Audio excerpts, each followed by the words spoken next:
유대인의 경전 탈무드에 보면 이런 말이 있습니다.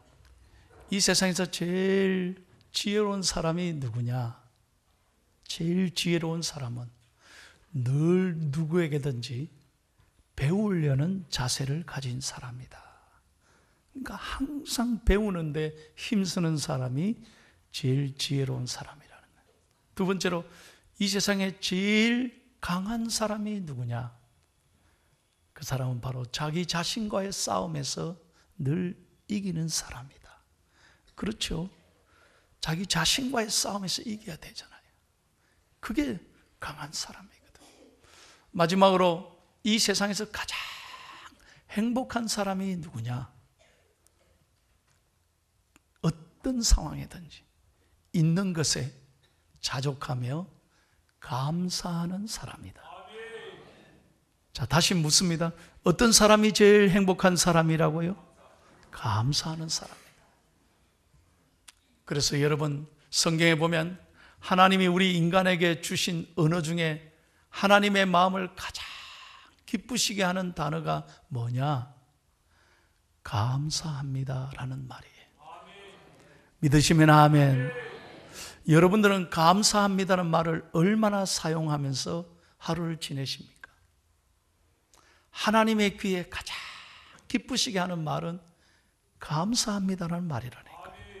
하나님은 감사하는 자에게 행복을 주십니다. 믿으시면 아멘.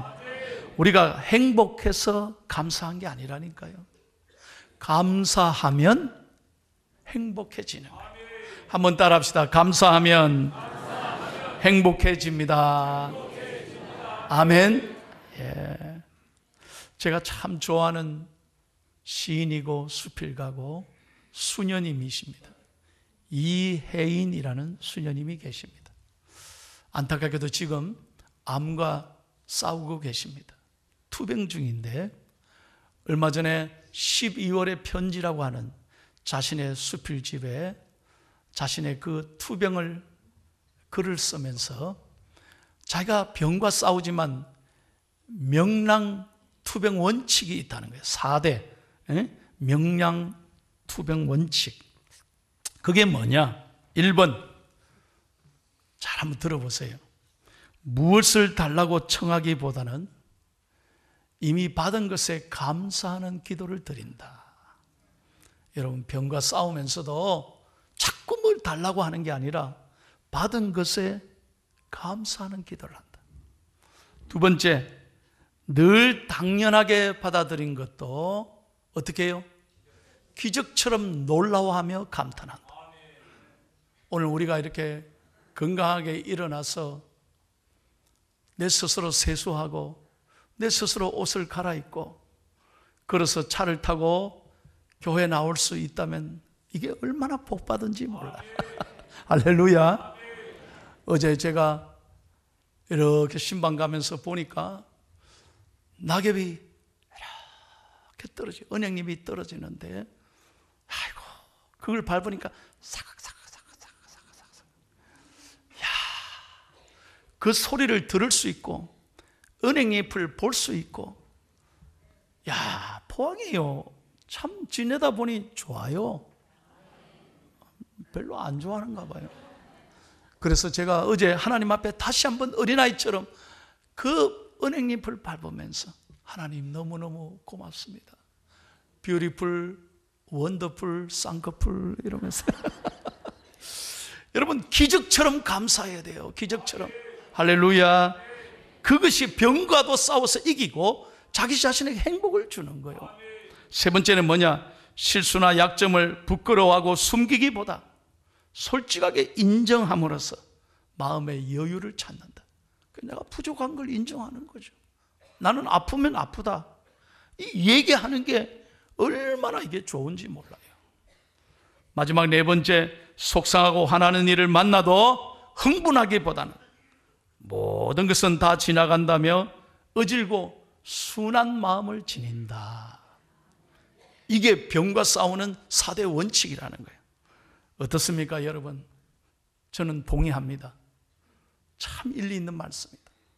행복은 여러분 마음의 감사에서부터 행복이 시작되는 줄로 믿습니다. 그런 의미에서 여러분, 다시 한번 우리 중앙의 가족들에게 오늘 말씀을 전합니다. 다시 한번 감사로 일어서기를 예수님의 이름으로 축원합니다. 한번 따라합시다. 감사로, 크게 감사로 다시 일어서라. 믿으시면 아멘. 감사로 일어서야 돼요. 왜 그렇습니까? 오늘부터 설교 잘 들어보세요. 왜 감사로 일어서야 되느냐? 감사는 세 가지 우리 인생의 소중한 열쇠가 되기 때문이에요. 첫 번째, 어떤 열쇠냐? 다 같이 1번에 읽습니다. 시작. 예, 감사는 무엇의 문을 연다고요? 행복의 문을 여는 열쇠인 거예요. 얼마 전에 유엔 본부에서 전 세계 156개국을 대상으로 어느 나라 사람들이 제일 행복한가 오랜 기간 동안 조사해서 2018 세계 행복 보고서를 발표했습니다. 자, 질문. 여러분들 생각에는 어느 나라 국민들이 제일 행복해 할까요? 행복지수 랭킹 1위가 어느 나라일까요? 미국? 일본? 차이나? 어느 나라일까요? 대한민국? 여러분, 1위는요 놀랍게도 북유럽의 작은 나라예요. 핀란드가 1위예요. 이 북유럽의 여러 국가들이 10위 안에 다 들어가 있어요. 잘 들어보세요. 1위가 핀란드 국민들이고 2위가 노르웨이, 덴마크, 아이슬란드, 스위스, 네덜란드, 캐나다, 뉴질랜드, 스웨덴, 호주. 이 10위의 순위예요. 그러면 독일은 몇이냐? 15위더라고요. 미국은 18위, 영국은 19위예요. 아시아 국가 중에서 최고로 높은 나라가 어느 나라냐? 대만이에요. 아, 대만 국민들이요 행복 지수가 상당히 높아요. 몇이냐? 26위예요.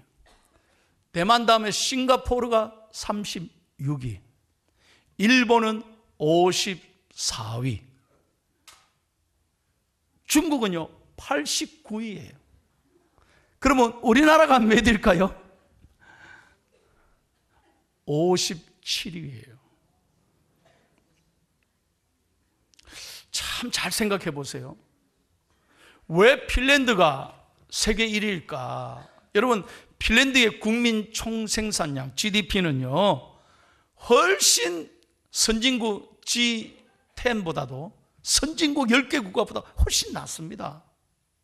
국민 소득이 낮아요. 그런데 어떻게 그 국민이 최고로 행복감을 느끼는 나라일까?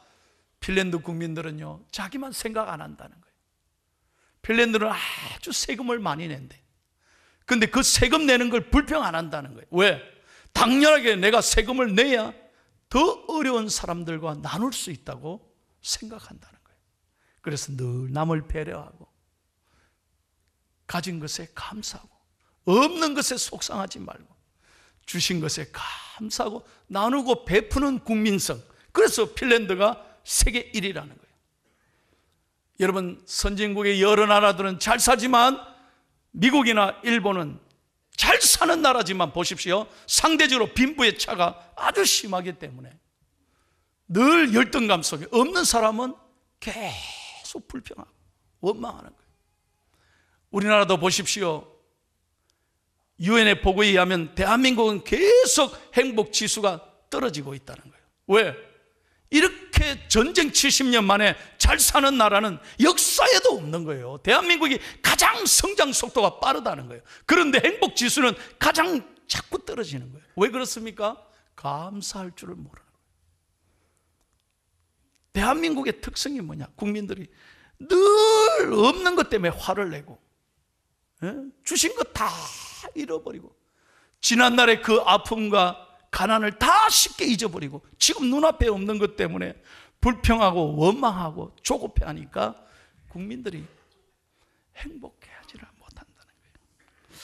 사랑하는 여러분, 저는 이 통계를 보면서 많은 생각을 했습니다. 맞습니다. 참 일리가 있는 이야기입니다. 행복은 어떤 것을 스스로 내가 얼마나 소유했느냐, 얼마나 가졌느냐에 있는 것이 아니라 우리의 마음에서 오는 것이고, 우리가 주신 것을 소중히 여기고 하나님 앞에 나누고 베풀 때 하나님께서 우리의 마음에 행복의 문을 열어주실 줄로 믿습니다. 그래서 여러분, 영어에 감사하다는 말은 땡큐는 어디에서 나왔느냐? think, 생각해 보라는 거예요. 여러분 한번 생각해 봐요. 지난날 여러분의 삶을 한번 생각해 보십시오. 얼마나 하나님의 은혜예요. 그래서 여러분, 지금 눈앞에 없는 것, 잃어버린 것 때문에 마음을 무너지게 말고, 실망하지 말고 오늘 주신 것에 감사하면서 행복의 문을 여는 저와 여러분이 되기를 예수님의 이름으로 축원합니다. 축원합니다. 어떤 남자분이 자신의 아내가 암으로 손가락을 잘랐어요. 10손가락 가운데 한 손가락을 잘라야만 했습니다. 그 손가락을 자른 수술을 한 다음에 하나님 앞에서 아내를 쳐다보며 울면서 이런 시를 적었다고 그래요. 소개합니다. 교회 창립 16주년, 결혼 18주년 기념의 날에 사랑하는 아내의 10손가락 중 하나를 하나님께 심었습니다. 상처로 남은 자국 만져보면서 참 많이도 울었습니다. 미안해서 울었습니다. 그 손가락에 반지 한번 끼워주지 못했습니다. 속이 상해 울었습니다. 대신하지 못한 무능함이 죄책감으로 남았습니다. 그러나 남겨진 아우로 감사하며 울었습니다. 요즘 아픈 누구를 위해 기도할 때면 그 아픔이 내 아픔으로 느껴져 눈물부터 납니다. 아픈 만큼 성숙되나 봅니다. 심은 만큼 거두게 될 내일을 다시 바라봅니다. 여러분은 이 시를 읽고 어떤 생각이 드십니까? 행복은 있어서 많이 가져서 행복한 게 아니에요. 있는 것에 감사할 때 하나님이 우리의 삶을 행복하게 풍성하게 만들어 주실 줄로 믿습니다. 두 번째, 감사는 어떤 열쇠인가? 다 같이 있습니다. 시작. 아멘. 감사는 무엇의 문을 연다고요? 축복의 문을 여는 거예요. 여러분, 성경에 보면 오병이어의 기적을 우리는 잘 들었을 거예요. 한 번은 예수님이 수많은 이스라엘 사람들과 함께 다니시다가 저녁이 됐습니다. 해가 지었습니다. 다들 배고파하는데 먹을 게 없어요. 제자들이 예수님께 찾아와서 예수님이여, 먹을 것이 떨어졌는데 어떻게 하면 좋습니까? 너희들 가운데 먹을 것을 주라. 저희들이 없습니다. 그 중에 한 제자가 다니다가 어린아이 도시락 5병이요, 보리떡 5개, 물고기 2마리는요 어린아이가 한 입에 넣으면 그거는 한때 잠깐 배고픔을 잊는 어린아이 도시락밖에 안 돼요. 예수님, 이거밖에 없는데 어떻게 할까요? 예수님은 그 어린아이의 도시락을 받아 들고 하나님 앞에 어떻게 했습니까? 여러분, 마가복음 6장 41절 다 같이 있습니다. 똑똑히 보십시오. 그 아무것도 아닌 것 손에 들고 예수님이 어떻게 하셨습니까? 시작. 예수께서 떡 5개와 물고기 2마리를 가지사 하늘을 우러러 축사하시고, 여러분, 축사했다는 말은 하나님 앞에 땡스기빙 했다, 감사 기도했다는 거예요. 아무것도 아닌 것 그것 들고 하나님 앞에 예수님은 감사했다는 거예요. 하나님 앞에 감사했을 때 여러분, 수많은 사람들이, 약 2만 명이 되는 수많은 사람들 남녀여서 다 먹이고도, 배불려 먹이고도 남아서 12광주리에 다 담았잖아요. 여러분, 하나님은 우리에게 분명히 말씀합니다. 적은 것이지만 여러분, 감사할 때 축복의 문이 열리게 되는 줄로 믿습니다. 어떤 분이 직장 생활을 하다가 그 회사가 너무 어려워져서 하루하루가 지옥같이 사는 거예요. 모든 직장 다니는 사람이 불평하고 서로 막 싸우고 다투고 아주 상사와 부하들 관계도 나빠지고 하니 그 회사는 더 이상 다닐 마음이 없은 거예요. 그래서 그 지옥 같은 회사를 그만두고 나왔어요. 찾다가 어느 좋은 회사에 정말 다행하게도 입사하게 됐습니다. 그 회사 들어가니 분위기가 완전히 달라져요. 모든 직원들이 기쁘게 일하는 거예요. 서로 사랑하고 서로 협력하고, 이 상사도 부하에게 너무 잘하고, 밑에 있는 사람은 상사에게 너무 존경하고, 팀워크가 그렇게 좋을 수가 없어요. 그때 자기가 깨달았다는 거예요. 그래서 그분이 이런 이야기를 해요. 목사님, 지난번에 내가 그만두고 나온 회사는 삼불 회사고, 지금 다니는 이 회사는 삼사 회사입니다. 그래. 뭐가 삼불이고 뭐가 삼사입니까? 물었더니 아주 의미 있는 말을 해요. 지난번 그 직장 삼불은 첫째, 과거에 대한 불신, 두 번째, 현재에 대한 불만, 세 번째, 미래에 대한 불안. 그러니까 삼불 회사였대. 그래, 일할 기분이 안 난다. 그럼 지금 다니는 회사는 어떤 회사냐? 삼사 회사라는. 삼사는 뭐냐? 과거에 대한 감사, 두 번째 현재에 대한 찬사, 세 번째 미래에 대한 봉사가 있었다. 아무도 은혜가 안 되나 봐요. 동의하십니까? 예, 정말 일리 있는 얘기예요. 그런 회사, 그런 가정, 그런 민족, 삼사가 있는 교회가 하나님께서 축복해 주시고 번영케 하시고 잘되게 해주실 줄로 믿습니다. 분명히 아셔야 돼요. 감사가 우리의 삶을 복되게 하는 거예요. 성경에 어디에도 보십시오. 불평하는 사람을 하나님 잘되게 해주셨는가? 분명히 아셔야 돼요. 불평하고 원망하는 사람은 절대로 하나님 미래를 여시지 않아요. 늘 감사하고 기뻐하고 늘 믿음의 말을 하는 사람에게 하나님이 복을 주실 줄로 믿습니다. 그래서 성경을 보세요. 어떤 것이 하나님의 뜻대로 사는 것입니까? 항상 기뻐하라, 쉬지 말고 기도하라, 범사에 뭐하라? 범사에 뭐하라? 감사하는 사람, 바로 이것이 하나님의 뜻대로 사는 거라고 하는 거예요. 그런데 여러분, 마귀는 우리에게 뭐라고 자꾸 유혹하고, 뭐라고 마귀는 우리에게 속삭이느냐? 항상 낙심해라, 쉬지 말고 불평해라, 범사에 원망해라. 이것이 너희를 향한 마귀의 뜻이니라. 여러분 잘 보셔야 돼요.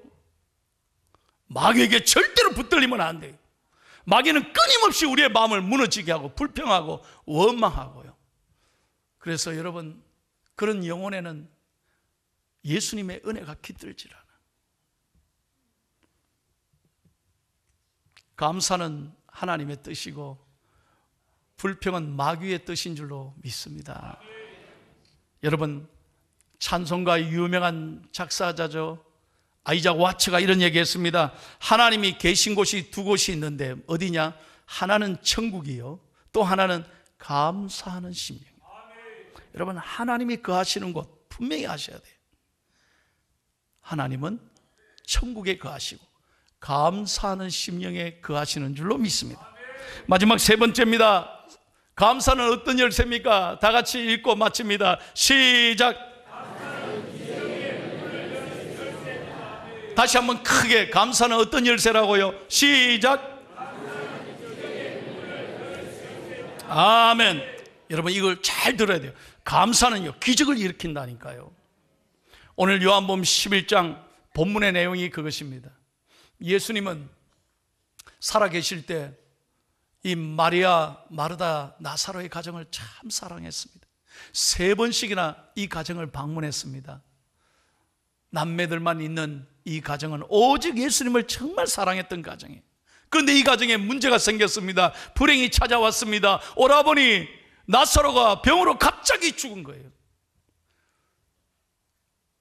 그러나 예수님은 이 소식을 듣고 왔을 때는 이미 나흘이나 지났습니다. 성경에 읽었죠? 이미 나흘이나 지났습니다. 나흘이나 지난 다음에 예수님이 오셔봤자 무슨 소용이 있습니까? 그때 그 누이 동생들 마리아와 마르다는 예수님을 원망했습니다. 섭섭했습니다. 예수님 좀 일찍 오시지, 이게 뭡니까? 왜 이제 왔습니까? 이제 오면 뭐합니까? 무슨 소용이 있습니까? 온 동네가 절망의 동네, 슬픔의 동네가 됐습니다. 그런데 예수님은 잘 보세요. 예수님은 나사로의 시신의 마음을 빼앗기지 않았습니다. 예수님은 마리아와 마르다의 불평의 마음을 빼앗기지 않았습니다. 온 동네 사람들의 절망의 마음을 빼앗기지 않았습니다. 오직 예수님의 시신은 하나님께 있었단 말이에요. 예수님은 오직 하나님만 바라본 거예요. 그래서 가자, 나사로가 있는 묻어있는 동굴로 가자. 그리고 동굴 앞으로 가셨어. 예수님이 첫 마디가 뭐였습니까? 41절 다 같이 보세요. 예수님은 다른 말씀하지 않았어요. 다른 곳에 마음을 빼앗기지 않았어요. 41절 다 같이 똑똑하게 여러분 읽으셔야 돼요. 시작.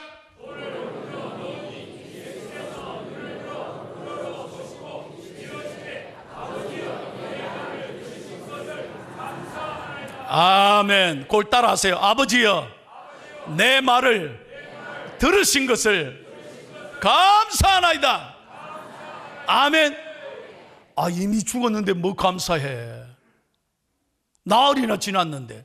아, 이 동생들은 다 섭섭해하고 불평하고 원망하는데. 그런데 주님은 거기에 마음을 빼앗기지 않았어요.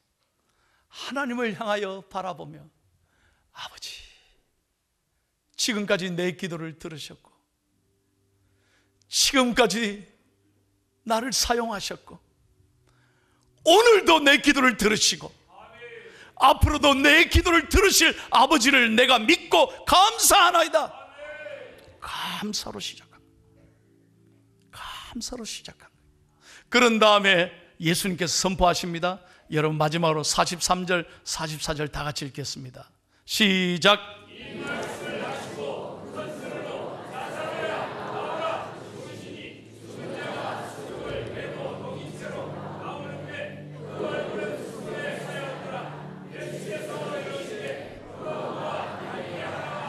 아멘. 보세요.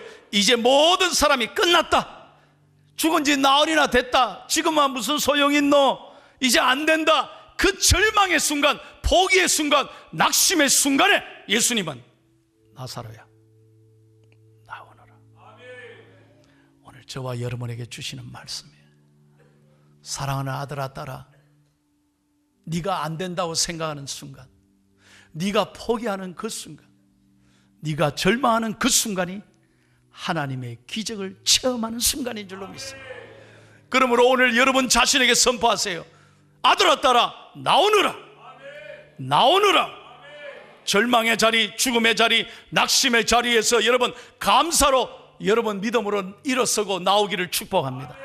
축복합니다. 감사함으로 받으면 하나님이 축복해 주실 줄로 믿습니다.